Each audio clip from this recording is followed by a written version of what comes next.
ಎಲ್ಲರ ಅಡಿಗೆ ಮನೆಗೆ ಸ್ವಾಗತ. ಇವತ್ತು ನಾನು ತೋರಿಸ್ಕೊಡ್ತಾ ಇರೋ ಸಾರು ಅನ್ನಕ್ಕೂ ಚೆನ್ನಾಗಿರುತ್ತೆ, ಕುಡಿಯಕ್ಕೆ ತುಂಬಾ ಚೆನ್ನಾಗಿರುತ್ತೆ. ಬನ್ನಿ ಹೇಗ್ ಮಾಡೋದು ನೋಡೋಣ. ನಮ್ಮ ಚಾನೆಲ್ನ ಫಸ್ಟ್ ಟೈಮ್ ನೋಡ್ತಿರೋ ಸಬ್ಸ್ಕ್ರೈಬ್ ಮಾಡೋದು ಮರಿಬೇಡಿ. ಲೈಕ್ ಮಾಡಿ, ಶೇರ್ ಮಾಡಿ, ಕಮೆಂಟ್ ಮಾಡಿ. 60 ಗ್ರಾಮ್ ಬೇಳೆ ತಗೊಂಡಿದ್ದೀನಿ. ಅದಕ್ಕೆ 1 ಲೀಟರ್ ನೀರು ಇಟ್ಕೊಂಡು ಬೇಯಕ್ಕೆ ಇಟ್ಕೊಂಡಿದ್ದೀನಿ.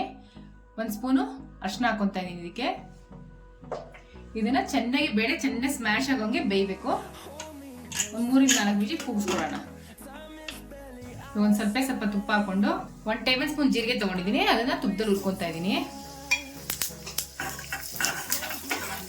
ಇವಾಗ ಜೀರಿಗೆ ಇಷ್ಟ ಆದ್ಮೇಲೆ 1 ಟೇಬಲ್ ಸ್ಪೂನ್ ಮೆಣಸು ಹಾಕೋಬೇಕು. ನೋಡಿ ಇವಾಗ ಘಮ ಬರ್ತಾ ಇದೆ, ಆಗಿದೆ. ಇವಾಗ ಸ್ಟವ್ ಆಫ್ ಮಾಡ್ಕೊಂಡ್ಬಿಡೋಣ. 2 ಟೊಮೆಟೊ ಪ್ಯೂರಿ ಮಾಡಿ ಇಟ್ಕೊಂಡಿದ್ದೀನಿ. ಅದನ್ನ ಈ ಪಾತ್ರೆ ಬಗ್ಗಿಸ್ಕೊಳ್ತಾ ಇದ್ದೀನಿ. ಬೇಳೆ ಬೇಯಿಸಿಟ್ಕೊಂಡಿದ್ದಲ್ಲ ಅದನ್ನ ಈ ತರ ಚೆನ್ನಾಗಿ ಸ್ಮ್ಯಾಶ್ ಮಾಡಿ ಇಟ್ಕೊಂಡಿದ್ದೀನಿ. ಇದ್ರೊಳಗೆ 1/4 ಭಾಗ ಬೇಳೆ ಮಾತ್ರ ಹಾಕೊಂತ ಇದೀನಿ ಕಟ್ನ. ಇನ್ನೊಂದು 1/4 ಭಾಗ ಹಂಗೆ ಉಳಿಸ್ಕೊಳ್ಳೋಣ. ಇದಕ್ಕೆ ರುಚಿಗೆ ತಕ್ಕಷ್ಟು ಉಪ್ಪು ಹಾಕೊಂತ ಇದೀನಿ. ಇವಾಗ ಟೊಮೆಟೊ ಪ್ಯೂರಿ ಹಾಕಿರೋದ್ರಿಂದ ಈಗ ಹಸಿ ವಾಸನೆ ಹೋಗೋ ತನಕ ಸ್ವಲ್ಪ ಕುದಿಸ್ಕೋಬೇಕು. ಟೊಮೆಟೊ ಹಸಿ ವಾಸನೆ ಹೋಗೋವರೆಗೂ ಕುದ್ದಿದೆ. ನೋಡಿ 2 ಹಸಿಮೆಣಸಿನಕಾಯಿ ಸೇರಿಸ್ಕೊಂಡಿದ್ದೀನಿ. ಅದನ್ನ ಹಾಕೋತಾ ಇದ್ದೀನಿ. 1 ನೆಲ್ಲಿಕಾಯಿ ಗಾತ್ರದಷ್ಟು ಬೆಲ್ಲ. ಅವಾಗಲೇ ಜೀರಿಗೆ ಮೆಣಸು ಹುರ್ಕೊಂಡಿದ್ವಲ್ಲ ಅದನ್ನ ದಪ್ಪವಾಗಿ ಕುಟ್ಕೊಂಡಿದ್ದೀನಿ. ಅದನ್ನು ಹಾಕೋತಾ ಇದ್ದೀನಿ.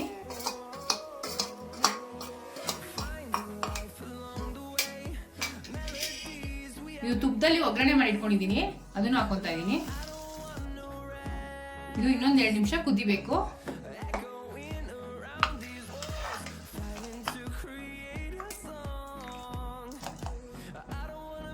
ನೋಡಿ ಈ ತರ ಚೆನ್ನಾಗಿ ಕುದಿಬೇಕಾದ್ರೆ ಉಳಿದಿಟ್ಕೊಂಡಿದ್ದ ಬೇಳೆ ಕಟ್ಟು ಅದನ್ನ ಹಾಕೊಂತ ಇದ್ದೀನಿ.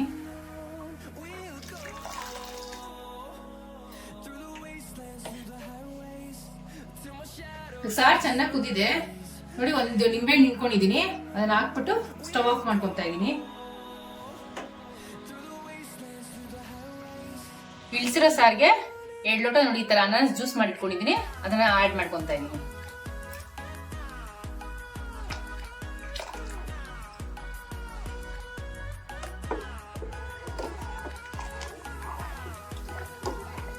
ಅನಾನಸ್ ಸಾರ್ ರೆಡಿ ಆಗಿದೆ. ಇದನ್ನು ಹಂಗೆ ಕುಡಿಬೋದು, ಅನ್ನಕ್ಕೂ ಹಾಕೊಂಡು ತಿನ್ಬೋದು. ಕುಡಿಯೋಕ್ಕೂ ತುಂಬಾ ಚೆನ್ನಾಗಿರುತ್ತೆ. ಈ ಚಳಿಗಂತೂ ಇವಾಗ ಮಳೆ ಬೇರೆ ಬರ್ತಾ ಇದೆಯಲ್ಲ, ಚಳಿಗೆ ಗಂಟ್ಲಿಗೆ ಒಂಥರ ಹಿತವಾಗಿರುತ್ತೆ. ತುಂಬಾ ಚೆನ್ನಾಗಿರುತ್ತೆ. ಮಾಡ್ಬಿಟ್ಟು ಕುಡಿದ್ಬಿಟ್ಟು ಹೇಗಿತ್ತು ಅಂತ ಕಮೆಂಟ್ ಮಾಡಿ ತಿಳಿಸಿ.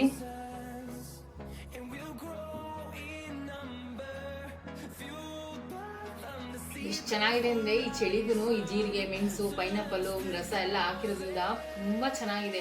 ಒಂದ್ಸರಿ ಟ್ರೈ ಮಾಡ್ಬಿಟ್ಟು ಹೇಗಿತ್ತು ಅಂತ ನಂಗೆ ಕಮೆಂಟ್ ಮಾಡಿ ತಿಳಿಸಿ.